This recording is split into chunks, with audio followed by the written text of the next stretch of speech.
following program is a PBS Wisconsin original production.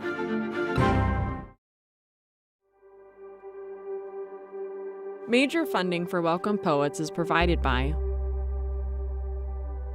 Fort Atkinson Community Foundation, Peter and Connie Roop, donors to the Focus Fund for the Arts, and Friends of PBS Wisconsin.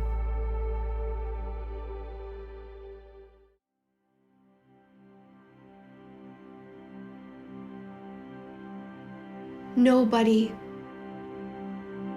nothing, ever gave me greater thing than time. Unless light and silence, which, if intense, makes sound.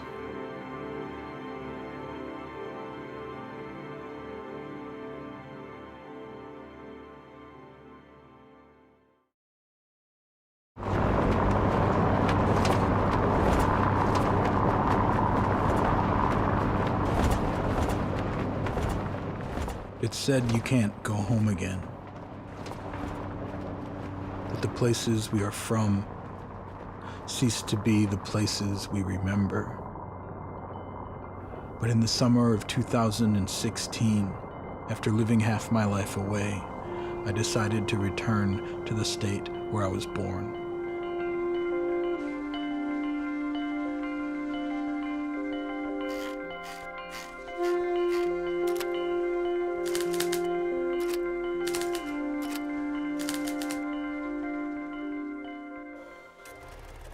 For the last 5 years, I've been living in my mother's country, teaching at a university in Khon Kaen, Thailand, and planning for a life abroad with my adopted daughter and the woman who would eventually become my wife.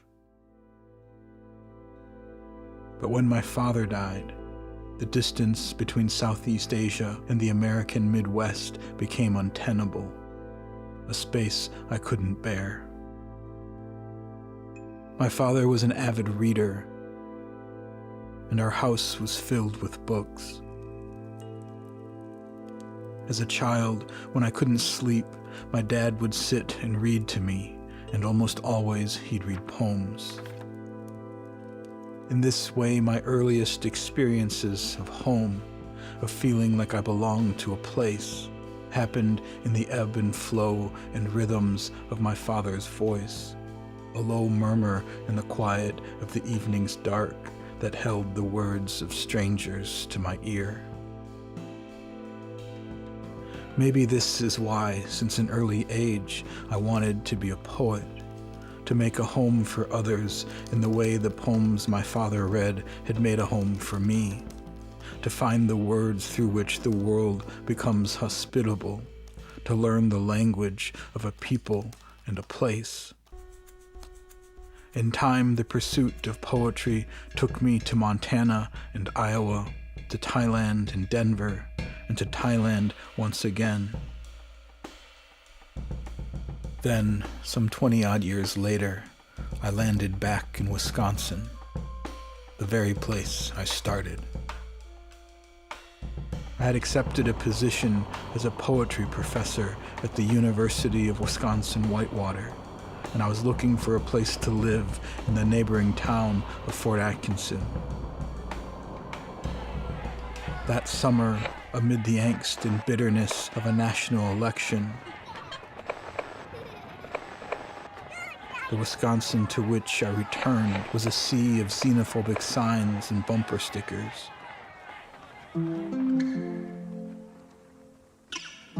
As a child of an immigrant, and with my wife and daughter in the process of immigrating themselves, it was difficult not to wonder if the home to which I was asking my family to move very openly and very clearly didn't want them. For folks like us, it felt like we weren't welcome. And yet, here I was, wandering in a world no longer mine.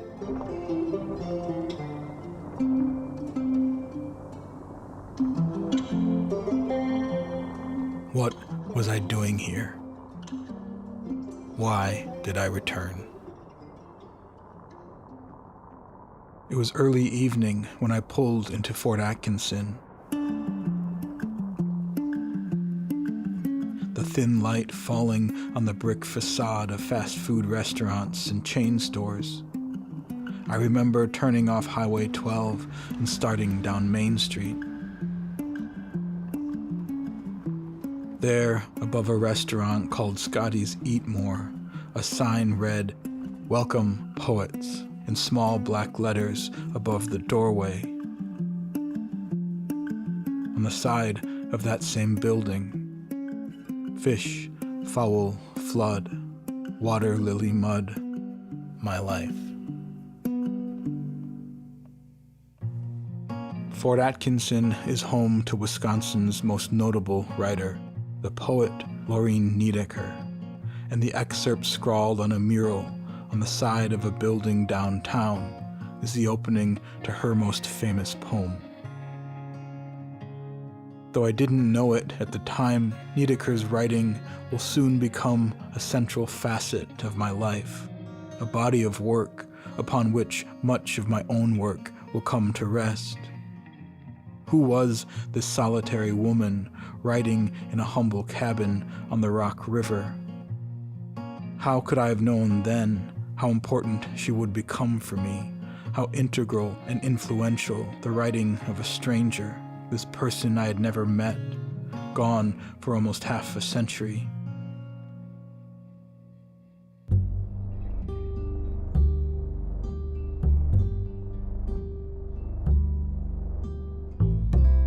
That evening, as I drove across Wisconsin, I couldn't have felt more alien, more displaced. But suddenly, the sign was there above the diner.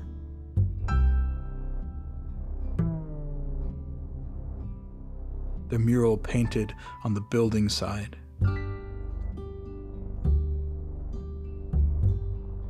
In more ways than I can name, Niedecker's poetry, its legacy and material effect returned me to Wisconsin.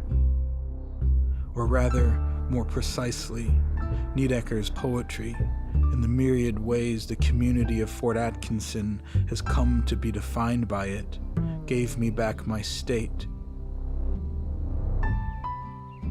and made a home for me at a time when it felt that the door to home was closed.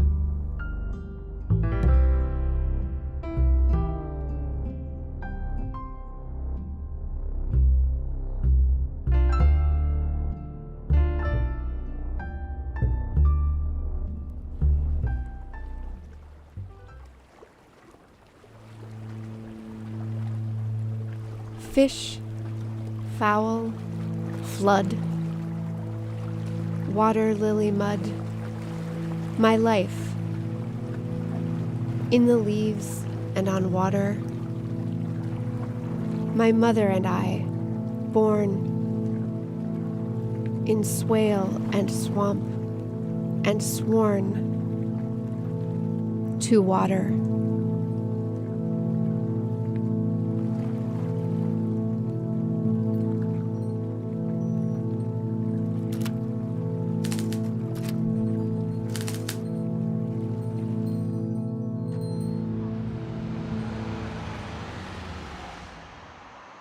Less than 5 miles from the sign that first welcomed me to the city of Fort Atkinson, a narrow strip of land runs between the Rock River and a vast marsh, culminating in a point at the eastern edge of Lake Koshkonong.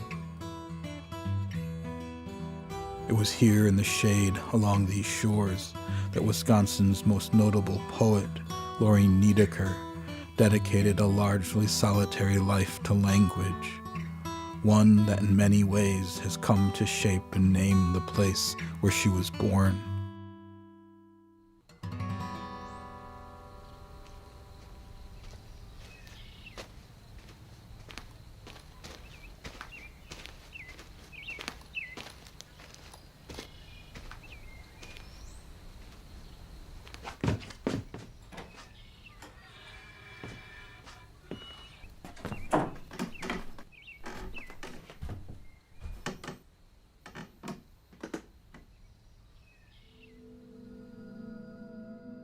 I was the solitary plover, a pencil for a wing bone. From the secret notes I must tilt. Upon the pressure, execute and adjust. In us, sea-air rhythm, we live by the urgent wave of the verse.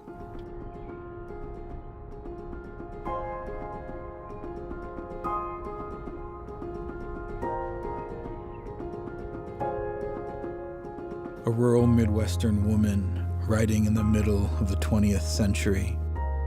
Throughout her life, Lorraine Niedecker produced a profoundly influential body of work whose contributions to American poetry continue to reverberate today. Born in 1903, Lorraine spent most of her youth amid the flora and fauna of Black Hawk Island, where her father was an entrepreneur and a fisherman. By most accounts, Lorraine was musical and artistic, an avid reader and a model student who even at a young age aspired to be a writer. In 1931, Niedecker read an issue of Poetry magazine dedicated to the Objectivists, a new literary movement in contemporary poetry that included William Carlos Williams, Charles Reznikoff, Basil Bunting, and George Oppen. Inspired by their work, Lorraine boarded a bus and traveled alone to New York to meet the journal's editor, the poet Louis Zukofsky, who introduced her to the vibrant world of America's literary avant-garde.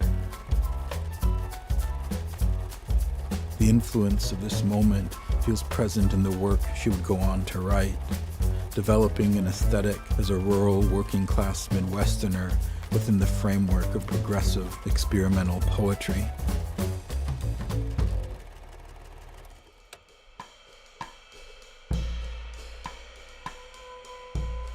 I grew in green, slide and slant, of shore and shade, child time wade through weeds, maples to swing from, peewee glissando, sublime, slime, song. Throughout her life in Fort Atkinson, Niedecker would work as a librarian, a copy editor, and a hospital cleaner, all the while carrying out a daily discipline of reading, researching, and writing. As a working-class woman, her literary life happened largely in the aftermath of normal labor, in the quiet of a rural one-room cabin on the banks of the Rock River.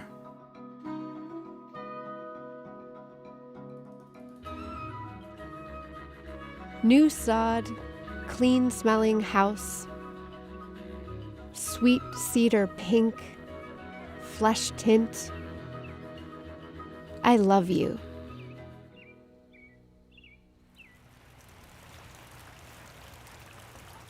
These days, when I go into my own cabin to work,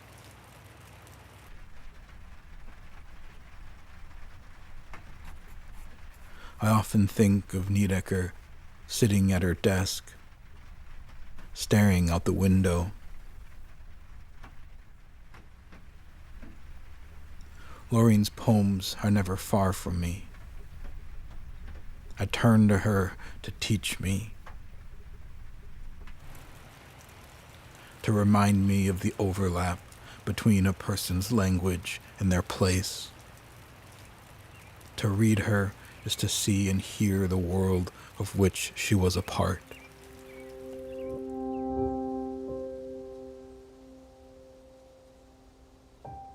Colors of October.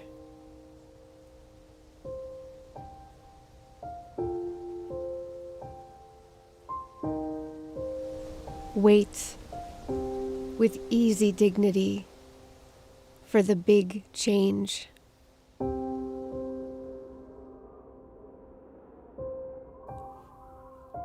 Like gorgeous quill pens in old inkwells,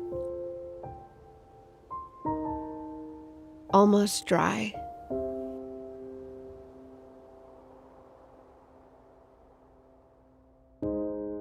Hers is a poetry of rapt attention,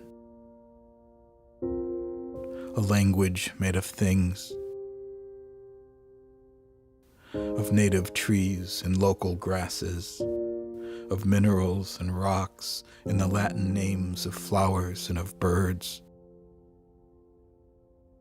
The river and its many seasons, the weather spilling over everything, filling up her home.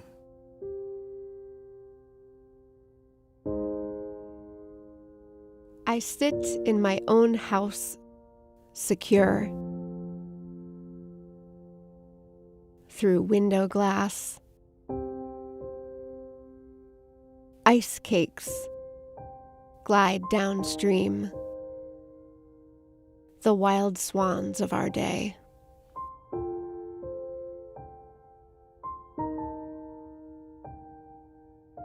Lorene would spend decades writing in relative obscurity, publishing only 4 books in her lifetime on small, independent presses. Most of her own neighbors didn't know her as a poet, and almost certainly no one in Fort Atkinson would have imagined that this unassuming woman, living in a one-room cabin by the river, would one day leave a lasting mark on the landscape of American letters.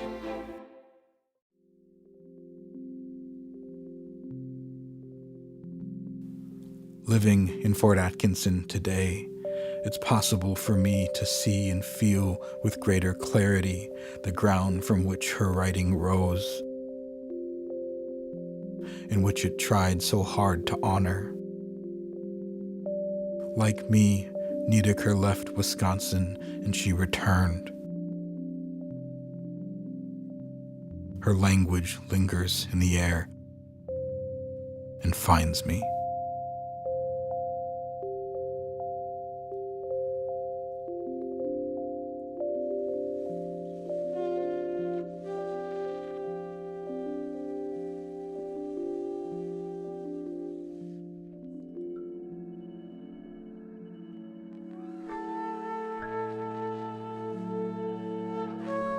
In central west Wisconsin, a pair of rivers rose as separate streams and met. The city built a park around the confluence, the water intertwined and often shining, the shoreline wooded and kept up, where I was born, raised among the farmers and the forests and the punks. I left.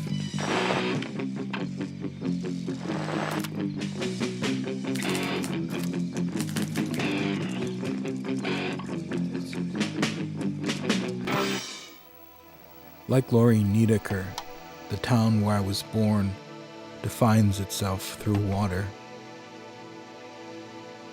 For her, an island that is not in fact an island, a place that bears the name of a people who no longer live there, and for me, a place where rivers meet. Because the city's largest factory, the Uniroyal tire plant, closed when I was young, the Eau Claire of the early 90s felt largely solitary and insignificant. In my memory, the streets downtown were always empty. The world felt somewhere else. My dad moved to Eau Claire, first as a student attending the university, and then, in 1969, as a conscientious objector to the war in Vietnam.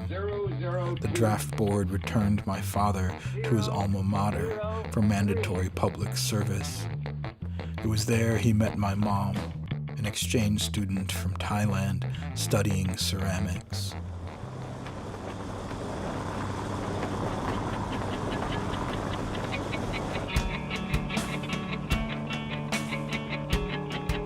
A second-generation immigrant, my relationship to the community and culture of Wisconsin has always been obscure. Growing up, I both did and didn't feel connected to my state. Home was somewhere else.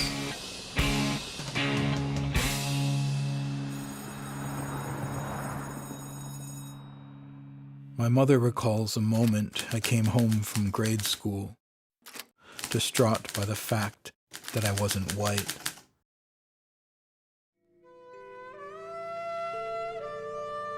I don't recall this incident myself, but there are other iterations of the experience that I do recall, memories in which the distance between myself and the broader world of the American Midwest felt strained by differences both real and imaginary.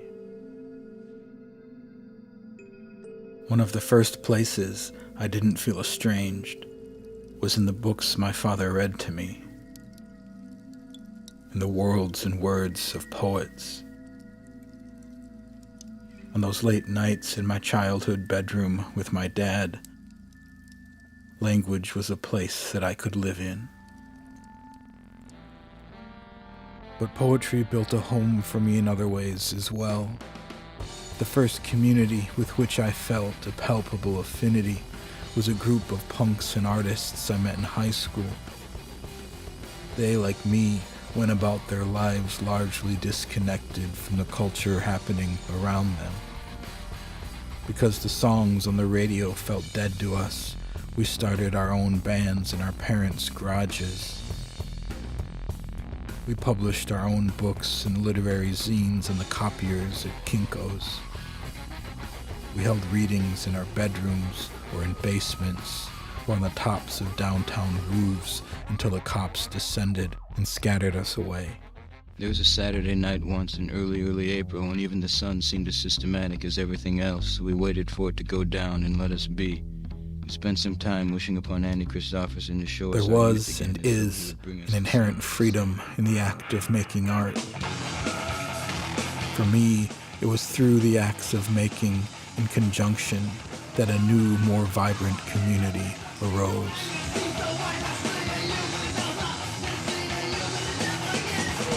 Because the poems and music of my friends became the spaces in which the place where I was from began again to feel like home.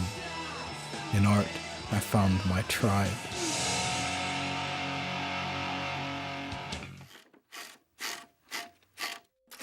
Ironically, poems were also the reason that I left.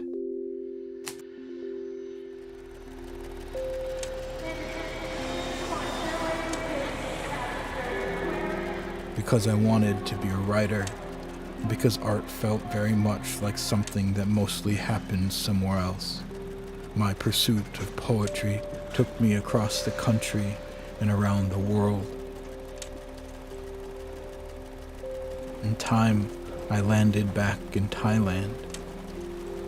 Throughout those years, Wisconsin felt imaginary, a distant apparition. Home was far away.